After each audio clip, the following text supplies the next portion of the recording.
आंबेगाव तालुक्यातील अवसरे बुद्रुक येथे एक धक्कादायक घटना घडली असून इयत्ता 4थीत शिकणारा कृष्णा प्रशांत चौरे या शालेय विद्यार्थ्याचा पाण्यात बुडून मृत्यू झालाय। 22 एप्रिल रोजी दुपारी 1 वाजण्याच्या सुमारास मंचर शिरूर रोडजवळ हिंगे वस्तीजवळ ही घटना घडली असून या घटनेमुळे परिसरात आणि गावात शोककळा पसरली आहे। मिळालेल्या माहितीनुसार कृष्णाचे वडील प्रशांत चौरे हे आपल्या शेतात पाणी भरण्याचं काम करत होते। कृष्णा आपल्या मित्रांबरोबर पोहायला गेला होता। खोल पाण्याचा अंदाज न आल्यानं कृष्णा पाण्यात बुडू लागला। ही गोष्ट मित्रांच्या लक्षात आल्यानं मित्रांनी आरडाओरडा करून ही घटना स्थानिक नागरिकांना सांगितली।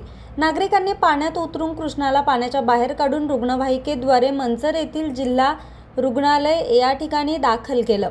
डॉक्टरांनी तपासून कृष्णाला मृत झाल्याचं घोषित केलं। या घटनेमुळे कुटुंबावर दुःखाचा डोंगर कोसळलाय। दरम्यान स्थानिक नागरिकांनी सांगितलं आहे की ठिकठिकाणी मुरुम उपसा करून मोठमोठे खड्डे निर्माण केले आहे।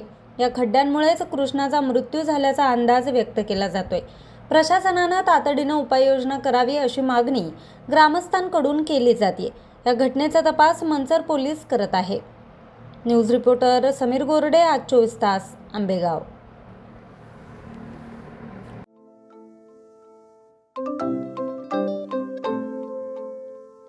नवनवीन आणि ताज्या घडामोडींसाठी आज 24 तास सबस्क्राईब करा। त्याचबरोबर बेल आयकॉनवर क्लिक करा आणि मिळवा आमच्या बातम्यांच्या नोटिफिकेशन्स। तसेच आज 24 तासची प्रत्येक बातमी आपल्याला कशी वाटली हे कळवा। लाईक करून, कमेंट करून आणि आमच्या बातम्या शेअर सुद्धा करा।